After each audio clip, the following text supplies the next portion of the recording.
Hey guys, welcome to Friday and to First Things First. I'm Jenna Wolf. That's the Hall of Famer Chris Carter, as he is every day. That is Nick Wright. How is everybody? Outstanding. You're in a good mood today. What happened? I mean, this is the first day I wake up since Father's Day 2016 that the Golden State Warriors wake up facing elimination.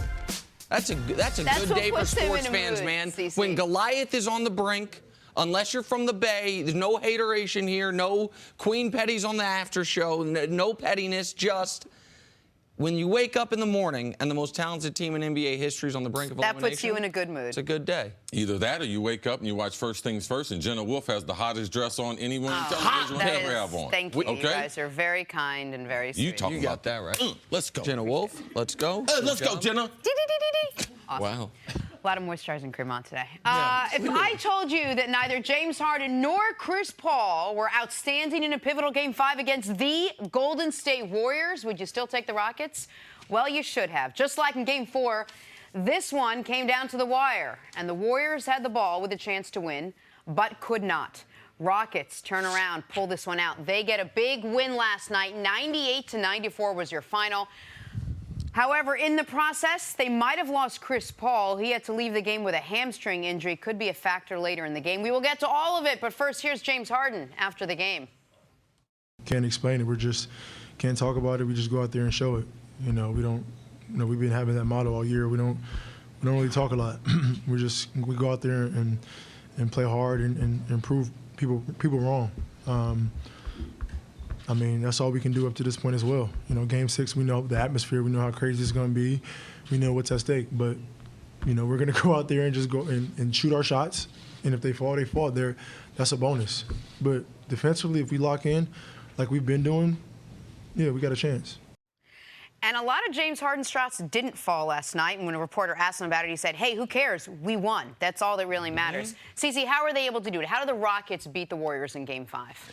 There's not one thing, but if there was one thing that led them to victory, and we've talked about it only a little bit because given the coach, given his history, how he runs his offense, given Harden, how he scores the ball, given the rest of the team, Chris Paul, and how they've operated and the success that they've had or lack of playoff success that they haven't been able to have, it all amounts to defense, grit, hustle. That's the difference in this Houston team and the other teams that I've seen D'Antonio coach, the other teams I've seen Chris Paul on, the other teams I've seen James Harden on, and they got some help. Like the coach has got some help. He's got some guys willing to change their typical mode of operate, how they're going to go about doing business and play some defense. Pass up maybe a shot to get a guy a better shot. So you can see the total buy-in, but when you hold Golden State in the last two games to the numbers that they've held them to, you have to give credit to their defense. We talked about 2016 season. They were 26 in defense, went all the way up to number 6 this year. But even this season, they were 18th in defense and total defense in the NBA and moved up to that 6 mark. So those things are starting to play out in Game 4 and game number 5. And to me, those are the things that you can see. Those are the edge. Those are the differences in this Houston, the 2017-2018 version that's trying and really have chance to be world champions compared to the other teams I saw Chris Paul on, Harden on, and the ones that D'Antonio coached. Listen, to build on the defense part of it, from the beginning of the fourth quarter of Game 4 to 2 minutes left in the first quarter of Game 5, in 22 minutes of basketball, the most talented team ever put together scored 22 points. 1 point a minute might get it done in like 7th, 8th grade junior high league. That doesn't get it done in the NBA. The defense was not quite as good after that, but still very good the rest of the way. And that's the only way you can overcome the MVP going 0 for 11 from 3. That's the only way you can overcome Chris Paul being 0 for 7 from the field in the first half. Yesterday on the show, I will make a bit of a confession here. I had a little bit of inside information when I said I think the Rockets are going to have one of those 3-point avalanche games. I knew going into the game that the game plan was shoot 40 to 45 threes. D'Antoni said after the game, I told him, we got to shoot 40 to 45 threes. Now, they shot 43 of them. They couldn't make them. They were 13 of 43. They won anyway. Trevor Ariza made 1 basket. They won anyway. what they were able to do last night with the league MVP having a bad game by any measure, with Chris Paul being awful in the first half to then very good in the second half, it doesn't happen if the defense isn't there to keep you within striking distance. And those aren't things that we talked about. We talked about, and Jenna, you held Nick and I to this. Well, you guys said that Chris Paul and Harden don't play. Both of them. Don't play outstanding. Yeah. They don't have a chance. Well, we didn't know. And or if we were being honest, we were wrong. Yep. Because the way this team came together, I mean, you're holding them under 95 points, under 100 points, you're going to have a chance. We couldn't see that part of it. So those team aspects of what they're doing, the total buy-in, there's no one that could have predicted, besides shooting that number of threes, that they were going to get that type of response. And we never thought there was a path to victory with them not shooting outstanding from the three-point line. And the path to victory over the last 2 games with Harden missing 20 consecutive threes. Harden has missed his last 20 three-pointers. In that stretch, the Rockets have outscored the Warriors by 12 points. And I want to give Dan That's That's crazy. Since Harden is over his last 23s, in that stretch, it's from midway second quarter of Game 4 until where we sit here this morning, the Rockets have outscored the Warriors by 12 points while Harden hasn't made a 3. And here's where I'll give D'Antoni credit. One of the reasons they're playing better defensively is while D'Antoni's like, we're not going to change anything, we're going to do what we do, they did change one of the things they're doing defensively. They're not switching every screen. No. Which is preventing Golden State from being able to slip the screens to get easy layups. Yes. They are switching smarter. And the other thing D'Antoni's done is say, we're going to play 7 dudes. I don't care that the 7th of the 7 was unemployed a few months ago. Joe Johnson, you've got all NBA pedigree. Sit down.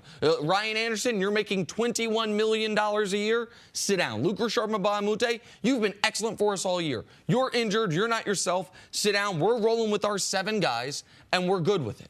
Except that the Rockets wake up this morning unsure of what's going to be from Chris Paul, who had to leave the game with a hamstring injury. Mm-hmm. How do you move forward from here unsure of what you get from him, and who would you even replace him with? Well, to me, it's no different than Golden State, their adjustment they had to make with Clay. Late in the playoffs, Nick and I always talk about this, the fatigue of the regular season. We're not surprised Chris Paul got hurt. We're just glad it's not his Achilles. He's been dealing with a bad Achilles on his right side. Jenna, is a great athlete in fitness that you know you're going to overcompensate. So either you're going to hurt your knee with the Achilles bothering you, or you're going to hurt your hamstring. And that's what you see with Chris Paul. He had a bad right Achilles. He was really having problems with it in game number 3. I thought that's what had happened. I thought when he didn't get up to go up the court, I'm glad he grabbed his hamstring. I was like, did this guy pop his Achilles? Because if he pops his Achilles, of course he's done for the year. But at his age, his size, you worry about, is he done for the future as well? You said Clay. You mean the same as what Golden State's doing without Iggy? No, with Clay when he got nicked. Oh, when he got nicked in the game. Yeah, you make adjustments, because I believe Chris Paul's going to try to play. Yes. Like those types of players that have the type of resume they're going to try to be out there. And the luxury that they have that Chris Paul has never had at any point in his career, he's not the predominant ball handler. He's basically a spot-up shooter, and then every once in a while, they give it to him to go isolation. I believe that part of the offense can be replaced. But from a defensive standpoint, you can't replace how good Chris Paul is as far as a defender. But also the Warriors were able to win without Iggy in the lineup and with a Klay Thompson, who, even though he dropped, 23 or something last night? The Warriors haven't won without Iggy in the lineup in this series yet. Yes. But they wouldn't have to rely on him. He's not their go-to guy. Oh. And while the Rockets won last night without both these guys being great, this was just one game where they won without both of them being at least contributing. Listen, I have not yet fully entertained the idea that Chris Paul could be out for the series. Not only because it would be unfair to him and be unfair to basketball fans, but I've talked ad nauseum about how many lucky breaks, injury breaks the Warriors have gotten, whether it's Kawhi going down, whether it's Kyrie and Kevin Love going down, whether we can go down the list. Chris Paul is, you can argue, much like we do with the Warriors, who's the best, who's the most important. He's not the best player on the Rockets. You can argue he's the most important. Their only, in my opinion, path to victory if he doesn't play in a game is what I thought they were going to do last night, which is unconscious from three, like where just a three-point barrage. But it makes them, you can't play six guys. If Chris Paul's out, you've got to now extend the rotation. No. Now guys who haven't been getting minutes have to get minutes. No, and that doesn't, just because Chris Paul, if he decides not to play two, that doesn't mean that the rotation only increases by one. Right. I believe D'Antoni goes back and maybe plays three guys. Exactly. Right. Chris Paul goes back and plays eight guys, have an eight-man rotation. And I believe the ball handling skills, too, because the way they run their offense, that can be replaced. And Chris Paul, you saw it yesterday. There was a great moment before he got hurt when Harden was clearly exhausted. There were about 3 minutes left in the game. And Chris Paul, during a timeout, just starts jumping up and down in Harden's face, basically saying, we're not allowed to be tired right now. We've got to go. Like that, I know he doesn't have a championship. He is a championship-level leader. They need him desperately the rest of the way. All right, the Rockets now up 3-2 in the Western Conference Finals. In the East, can LeBron will the Cavs to a Game 7 in Boston? That's next. Game 6 tonight in Cleveland. Boston won Game 5. Those guys in Wisconsin are frisky, though. They were good at home, and LeBron was tired on the road. Boston hoping to be good on the road, and LeBron rested at home. LeBron James faced an elimination in the Eastern Conference playoffs just for the first time since 2010. Here he is talking about it after Game 5. I'm going back home. We have a comfort level, and a lot of our guys have a comfort level of being back home and playing off the fans and playing off our crowd, playing off that court, being more comfortable being back home for Game 6. So, we look forward to having an opportunity to force a Game 7. The game is it's up to us to see if we can, come back here for one more.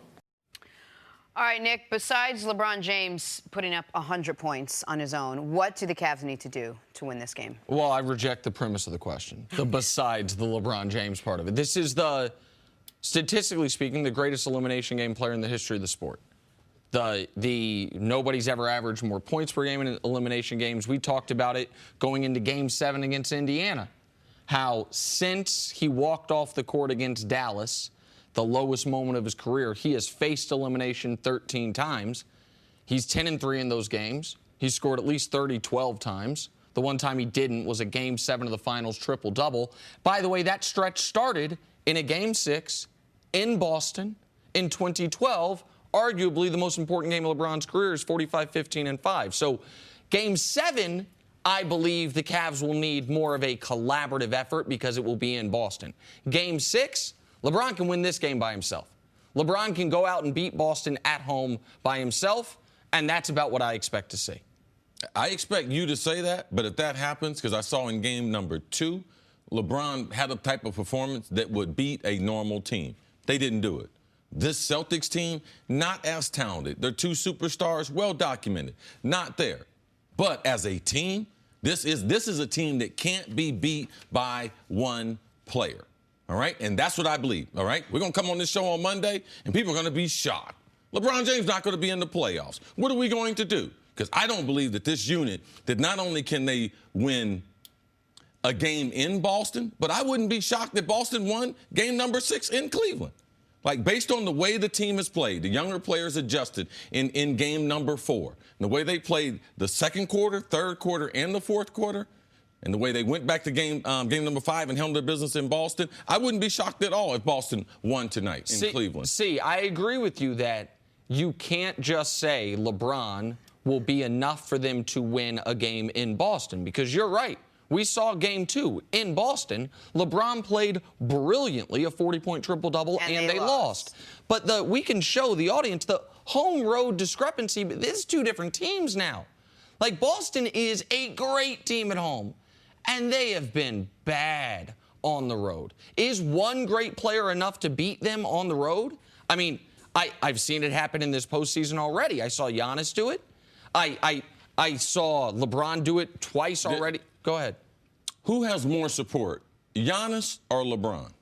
Giannis. Oh, okay. But I don't think, I expect LeBron to play better than Giannis's best game. Like of course, that kind of math, Nick, of course. Yeah, I expect LeBron to play better. But basketball doesn't work like that.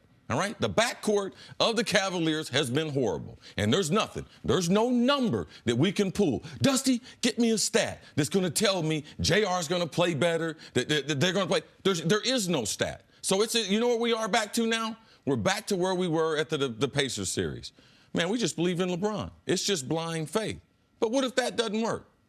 What if that doesn't work over the next 2 games, which I don't believe it's going to work because of lack of support? But listen, just real quick, I apologize. For Game 7, he needs the backcourt to be better. They need, because when you're talking about how bad the backcourt's been, again, that's the games in Boston. So what if they lose tonight? What are we going to come on here on Monday? How are we going to explain it to people? If they lose... All right, because our job is supposed to give people some type of preview. Mm-hmm. We got 2 games before we're going to be on TV. Mm-hmm. And there's a chance they could lose tonight. So our job is to paint a picture as if they could lose tonight, because if they did, tonight's game is far more important than talking about game number 7. Sure, but I feel like a lot of what you're describing are scenarios that I think only apply to the Boston team in TD Garden.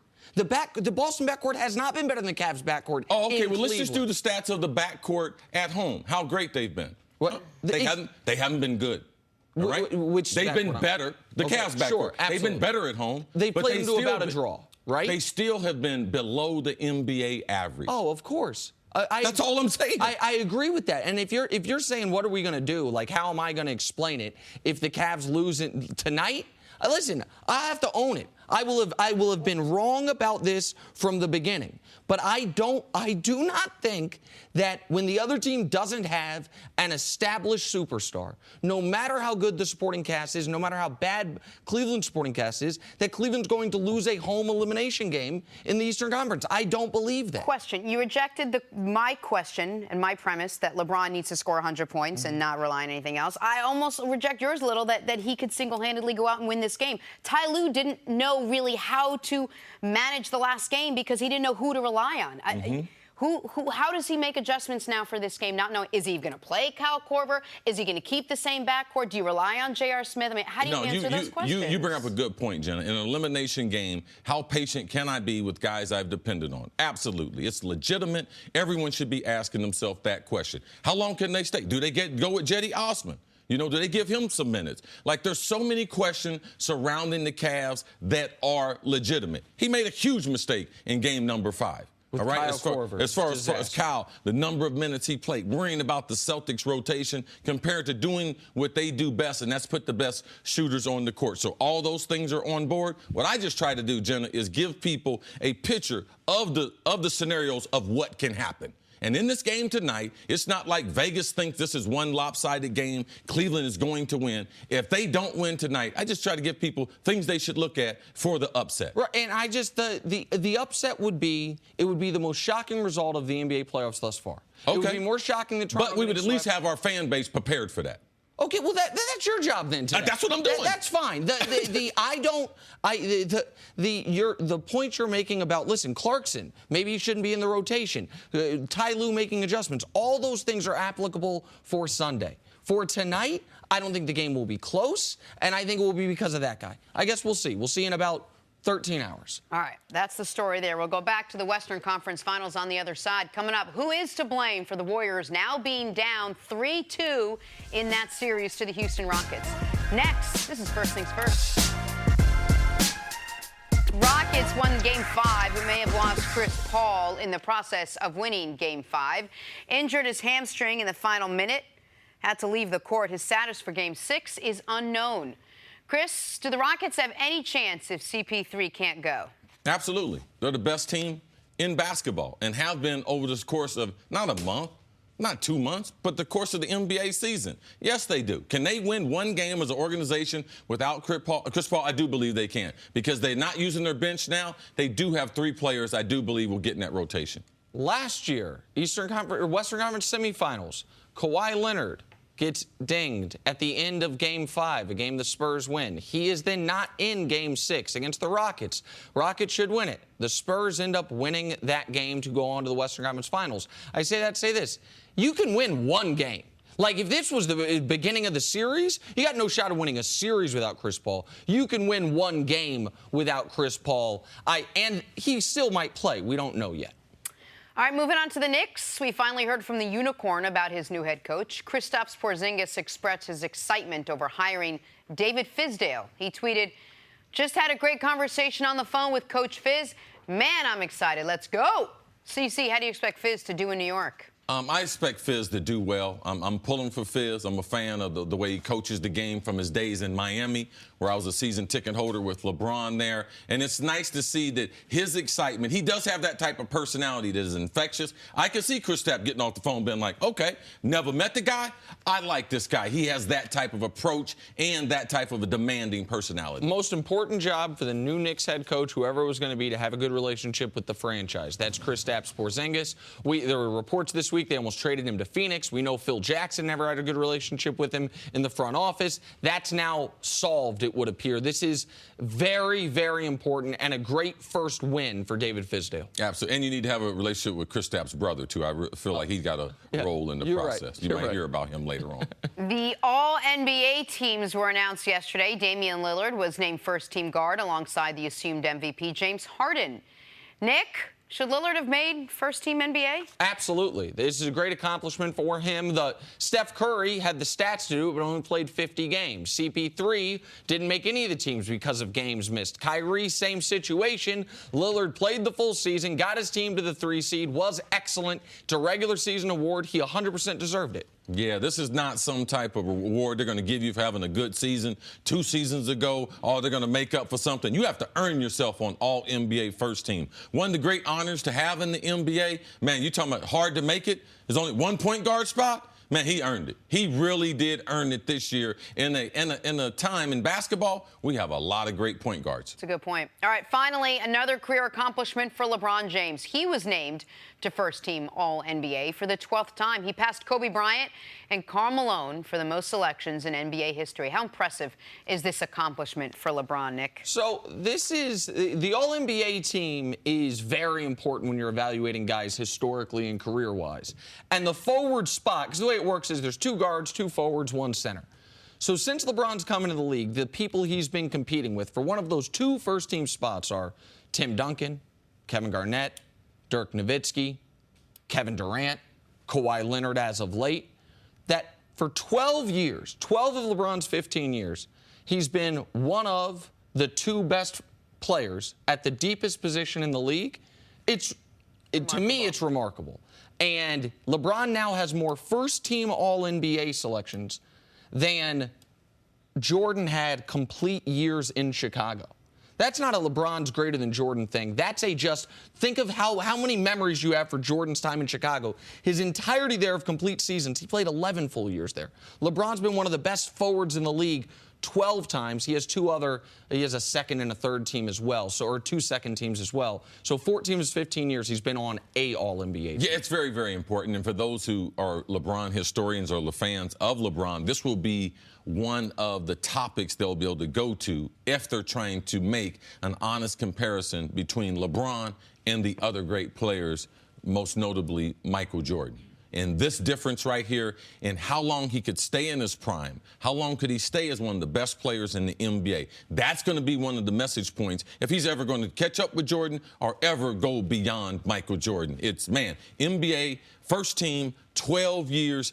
He's going to add on to that. Now, can he get another ring? Because those will be the arguments because the playoff record, finals record, the 6 MVPs, that is unapproachable. So LeBron can only go to these other little areas that I believe being valuable, critical to the argument for people like Nick Wright. And this is because for some people, the Jordan 6 rings will always make Jordan the greatest player ever, 6 for 6. Our friend Isaiah Thomas, when he was here, the guy he brings up is Kareem.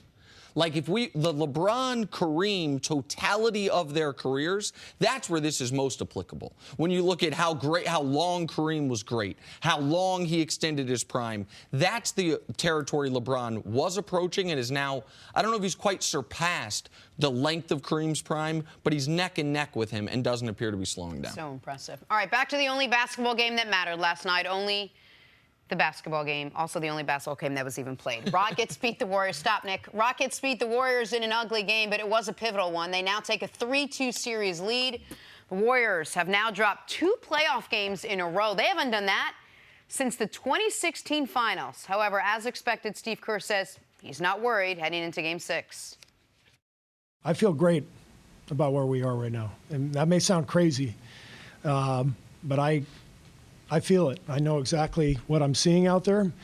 And we defended them beautifully tonight. We got everything we needed. Just too many turnovers, too many reaches. And if we settle down a little bit, we're going to be in really good shape. It's a big statement there. Really good shape, because they're not in great shape right now. What do you think about what Steve Kerr said, CeCe? No, I don't believe him. I can't believe after that game, because I listened to Draymond, because I went back and listened to Draymond after game number 4. And Draymond was like, man, you know, we're pissed. We gave a game away. I think they gave this game away. I mean, you can't expect Houston to shoot the ball that poorly again.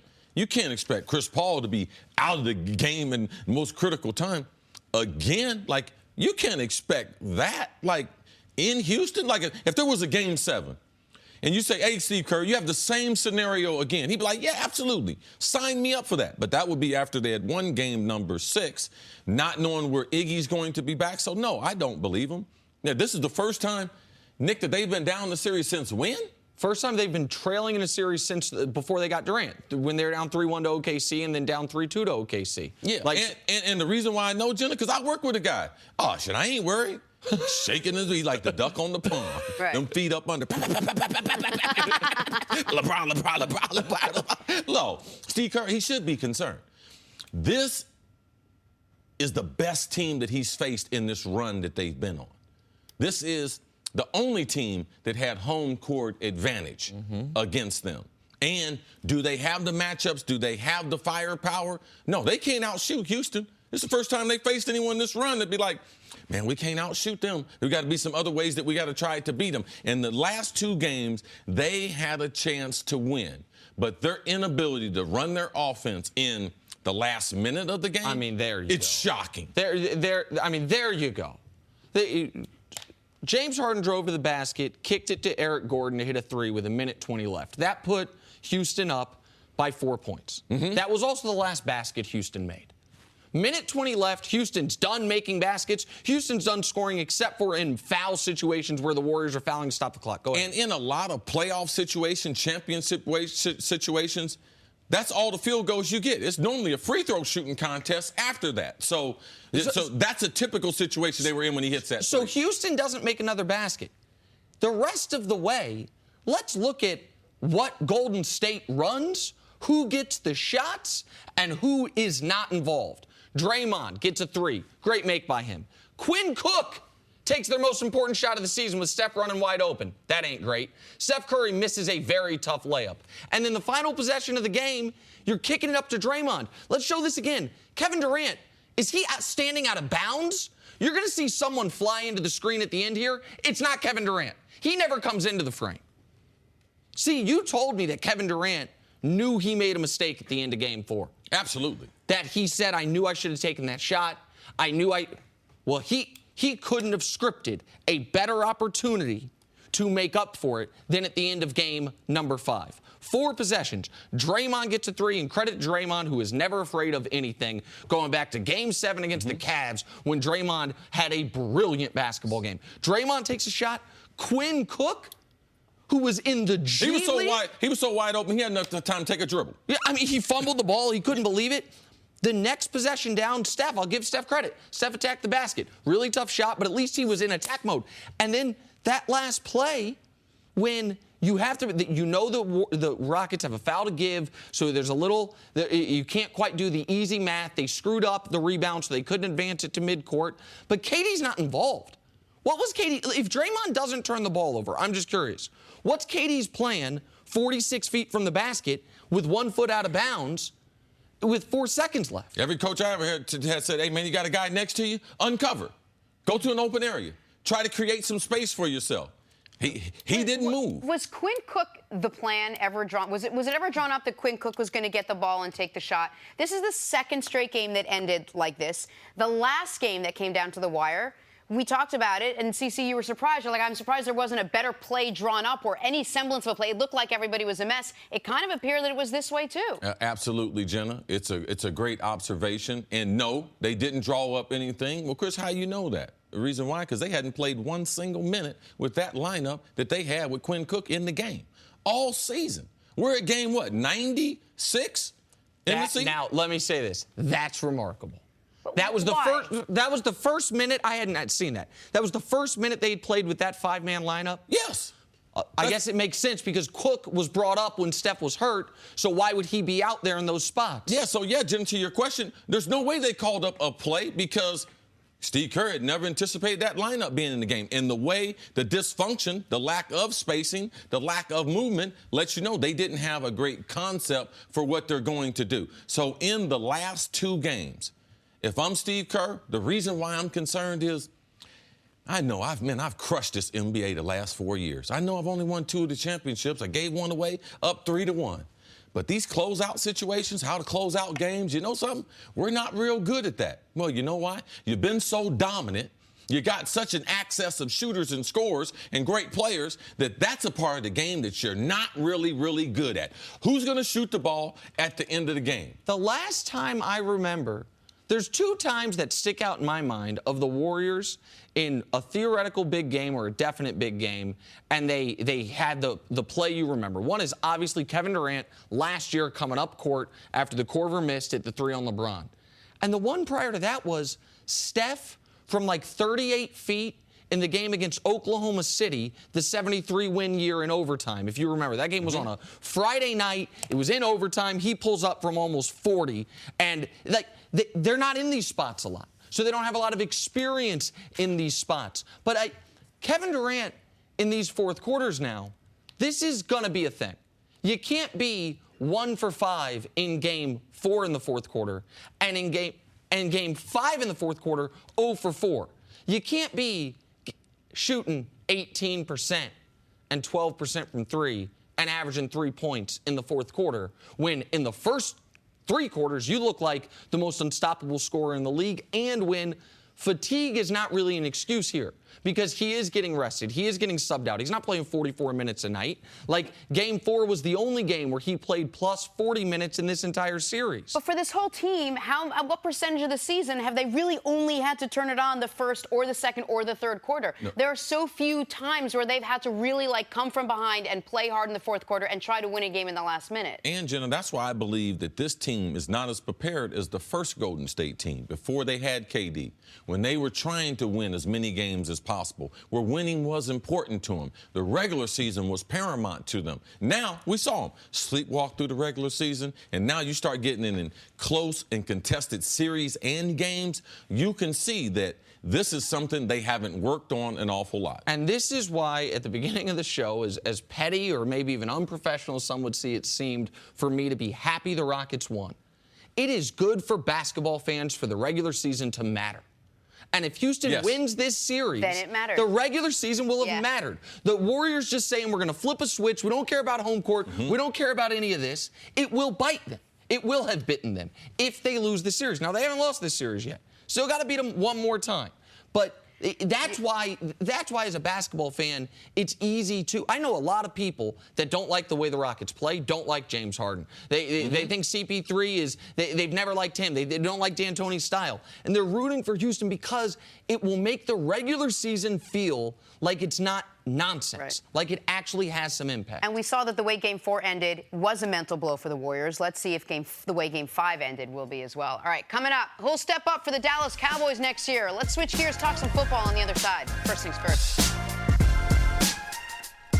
Back here, first things first, we're about 3 months away from Game 1 of the NFL season. Cowboys open up against the Panthers. Who will Dak Prescott be throwing the ball to that afternoon? It won't be Jason Witten. And it won't be Des Bryant. They'll have a new receiving core in Dallas with a whole new set of expectations. Cowboys receiver Deontay Thompson had this to say, quote, "I'm excited to be in a group of guys who are hungry and want to prove the world wrong. I don't really have too much social media stuff, so I barely hear it. But we know what they say. But we'll be having this discussion in November, and it will be totally different." All right, CC, I'll start with you. How much do the Cowboys need from their receivers to be successful this year? Oh, here we go. Watch Chris Carter get another group of wide receivers in the NFL mad at him. I've been doing this for years. And, did it start with Seattle and Doug Baldwin, or did something it's been long before. It's been long before. Even back to T.O. when T.O. was opposite of Jerry Rice. I didn't know who he was, and T.O. took that as a personal indictment. Is that where that started? Yeah, because I didn't know who he was. I didn't know he was going to be a Hall of Famer. Not your fault, CC. No, not your fault. I thought J.J. Stokes was going to be the best young receiver on that team back then. Absolutely, so did they. All right, so let's add another to the list. Here we go. And I laugh about this is because I bump into Julian Edelman, and I asked him about his knee being repaired and everything. He said things are going well and everything. I told him, man, I really respect your game, respect you as a player, how you've developed and everything. He was like, yeah, I like you on TV, but I gotta be truthful with you. Didn't always like you. And I was like, why? He's like, oh, man, I used to hear you. You used to tell me, I was just a quarterback playing slot receiver and everything. And I was like, well, where was I wrong? He was like, people just don't believe in you. I said, what was I supposed to believe in? What had you done? He was like, no, I just use it as motivation. You're a great wide receiver, and I just really wanted you to say great things about me. And I said, listen, man, it's a trade-off here. I'm going to be on TV, okay? Do something great. I'll say something great about you. Awesome. All right, Deontay Thompson, I've been watching him since high school. Right. Okay? Bell Glaze, the University of Florida. Like, he's been a role player even at the University of Florida, let alone in the National Football League. So I don't care what they read on social media. I don't care what this is what the underdog role is all about. Oh, they don't believe in us. If you're undersized, how am I supposed to believe in you? If you've been a backup, how am I supposed to believe? If you've never had a 1,000-yard season, how am I supposed to believe? They have a bunch of guys who are misfits, and now they don't have a lead dog. They don't have a number one receiver. None of these guys is a number one receiver. That's not my fault. That's Dallas's fault. Now, will these guys try to come together as a group and collectively get it done? Yeah, you can do that when you got Tom Brady. You can do that when you got Aaron Rodgers. When you got some of the greater throwers, we don't see this happen.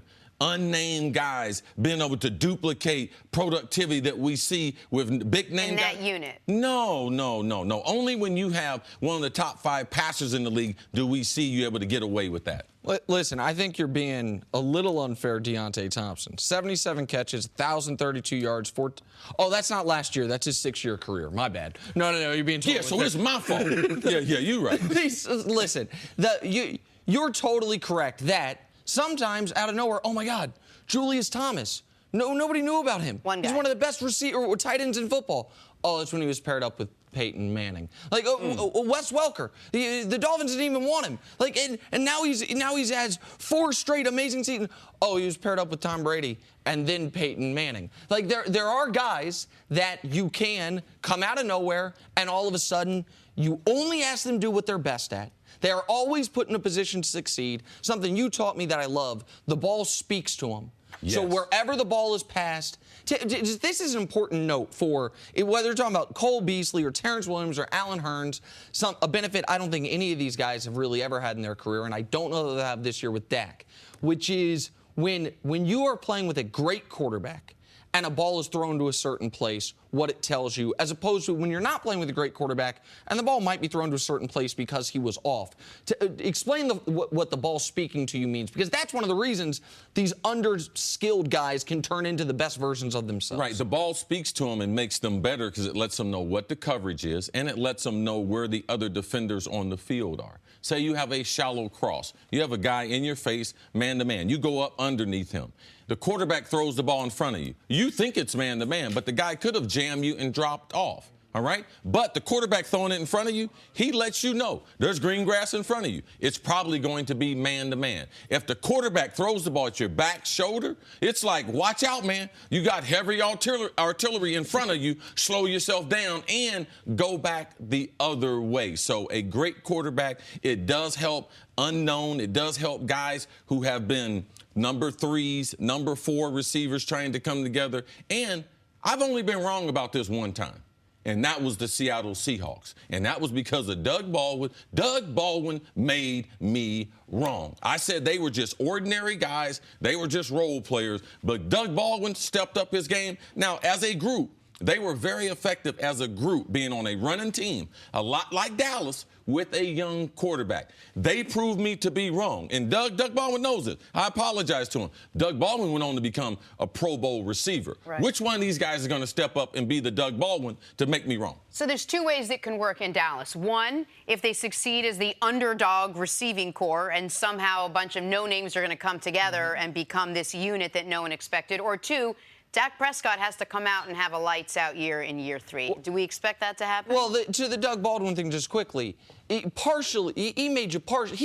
became a better player, but also I would imagine part of your analysis baked into that was you didn't think at the time Seattle had a Tom Brady at quarterback. And Russell Wilson ain't Tom Brady, but, man, he's turned into an amazing, to me, a top 5 quarterback in this league. Yes, absolutely. And he made that jump from a running defensive team to now I'm the guy. Right. You can back me up 40 times, 50 times, and you can win doing that. And so I don't know, to answer your question, I don't see that type of leap coming from Dak. Like Russell Wilson to me is a top 5 quarterback in this league.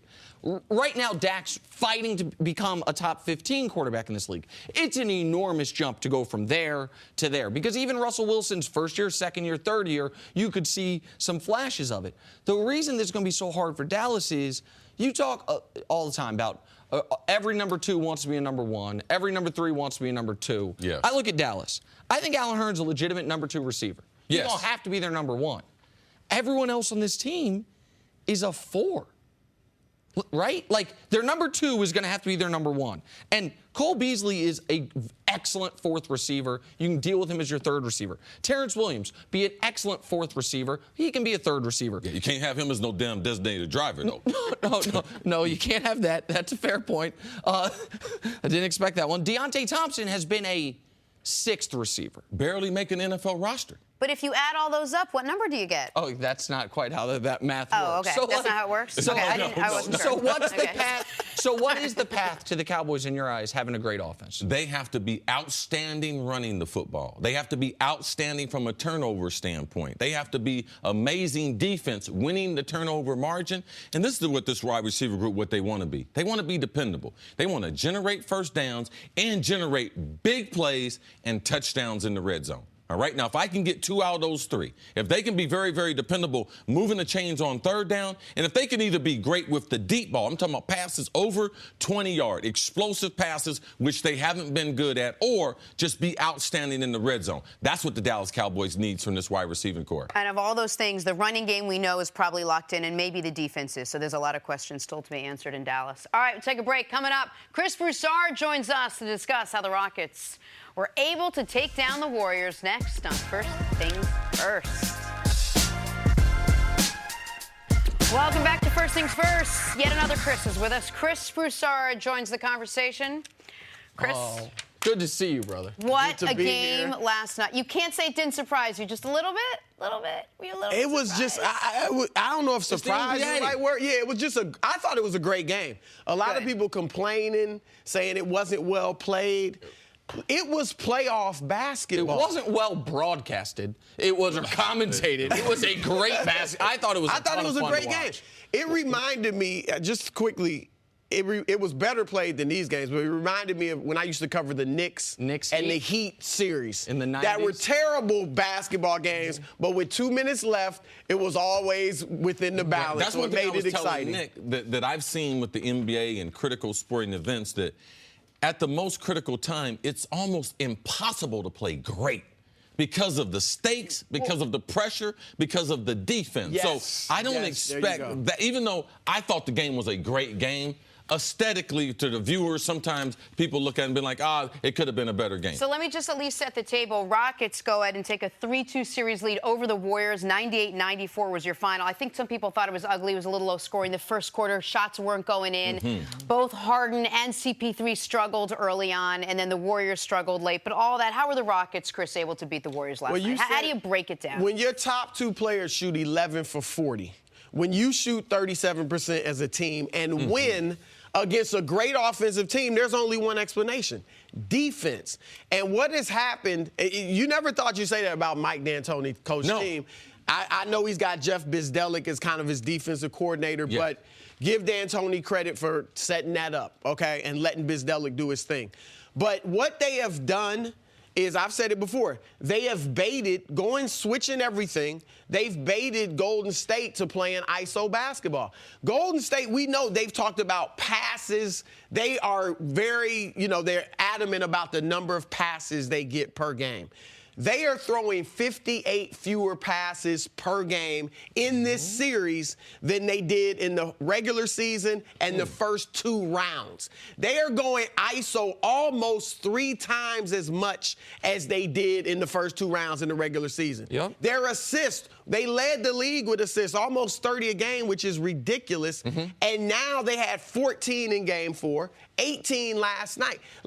They have gotten away from themselves. And I've said it before, what made them special was all the motion, the fluidity. Because it made them so hard to guard. Exactly. You don't see that anymore. It was. That is, and I know, listen, for about 20 months or 18 months, however long, my opinion that the Warriors shouldn't have signed Kevin Durant has looked crazy. We'll see how it looks in about 96 hours. But the reason that I initially felt it in my heart was because they were playing a style of basketball I'd never seen a team play at that high of a level. The freedom of movement, the sharing of the basketball, and I thought that it elevated Steph to a level that he was, when they signed Durant, my concern was, yeah, you're adding the second best player in the world, but are you turning Steph from the second best player in the world to the 8th or 9th best player in the world? Now, they won a championship with it. They were the heavy favorites going into this series. So I'm not saying that they shouldn't have signed Durant. I said it a year and a half ago, and it's looked wrong.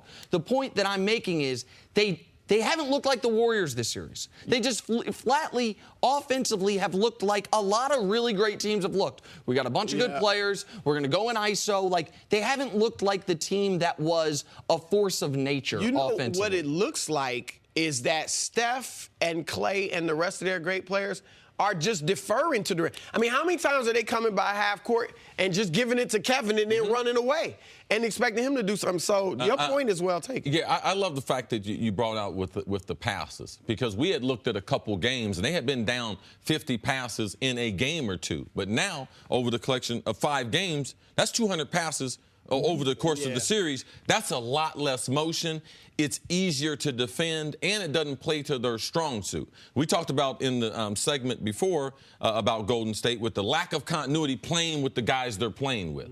And then now if they're trying to not only play with different guys, they're going to play a different style. That's why they don't look like the Warriors. But to me, it's just lack of being tested in pressure situations. It's not that big of an adjustment. The last 2 minutes of the game, they need to concentrate on what they're doing. If they can correct that, I mean, signing Kevin Durant was well worth it and will be well worth it, because now every team in the NBA is adjusting to what they did. It did get them another championship on top of the other one that they had. And you have to have, as a group, if this group doesn't win 3 or 4 championships, it's going to take away from them being special. Listen, and I know we're going to talk more about the Warriors when you're on with us later. I do want to give the Rockets credit, because it's not just because they're a 65-win they're team. making. It's not to win a game when Harden's 0 for 11 from 3, and Trevor Ariza makes 1 shot, and Chris Paul doesn't make a basket in the first half, is incredible to me. I thought they would go into this game and try to make, of course they're going to try to make, but where they would shoot 40 to 45 threes. They shot 43 of them. They only made 13. And we can say, oh, well, Golden State turned the ball over. Golden State turns the ball over now. That's their bugaboo. They've been careless. The Rockets' ability to finish these games, and the Rockets' ability, even when they're not making shots, to stay locked in defensively. Because that's what happened, Jenna, in Game 3. Game 3, they were within striking distance at the end of the first half, and they had missed a dozen layups, and they never started hitting their shots, and they let go of the rope defensively. In these last 2 games, even when their shots aren't falling, they are so locked in defensively that it is stifling Golden State. Well, they're going to have to be now. The one thing we all agreed on was that there was no way the Rockets were going to win if those 2 guys, Harden and CP3, weren't great. They both had to play great. Well, maybe last night was a silver lining that they won and they didn't play great, because now they may be without CP3, pulled up with a hamstring injury. He left the court. even if he does come back, he's not going to be 100%. He will still be hurting a little bit. How does that affect everything moving forward, whether he plays or not? Yeah, it's obviously going to be tough without him. But I heard you guys say earlier, and you're right. They can win one game without him. They can't win a series against this team without him, but they can certainly win one game. I don't know how in the world this stat happened, but last night, Chris Paul was negative 13. He was the only Rockets player minus. that was negative in the plus-minus. I don't know how it happened. I thought in the second half, he carried them, and he's done that, obviously, the last 2 games. If it wasn't for him in that third quarter, it was tremendous what he did. So, look, you can look at that plus-minus. There's another stat. I'll tell you how it happened, though. It happened because the Rockets had that 11-point lead.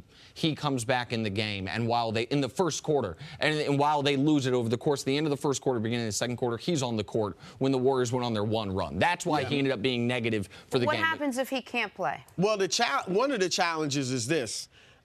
They have only played 7 guys the last 2 games. And Gerald Green's played about 11 or 12 minutes each game. So they're essentially playing 6 guys. Now, you have to play at least 7, I think. So what role player that hasn't played in the last 2 games, and Mute, whoever, gets in there and plays well and is comfortable after having sat this long. So that's going to be a challenge. Yeah, one thing, too, it's a challenge, but you also have Eric Gordon, who was in a slump. He's playing the best basketball he played in a long time. So you give him more minutes. Belmute, you got to put him back in the game. You got to give him 5 to 8 minutes. Like, this is a great basketball team. It's not absent of talent. Chris Paul, the other teams he was on, I would be terrified if he was hurt. The other teams that D'Antoni had, if their point guard was out, I would be terrified because their number 1 ball handler would be out. With Houston, Chris Paul's not the number 1 ball handler, and if they didn't have James Harden, who is not playing well, but still waiting for that MVP performance, like to clinch the series. Like, what if he comes up with that game? So I put that in the equation. The 65-game wins, the athletic character that they developed during the season, and shutting Golden State down at the end of these 2 games, games 4 and game 5 to win them. I believe that moving forward will pay dividends. All right, Rockets now 1 game away from going to the finals.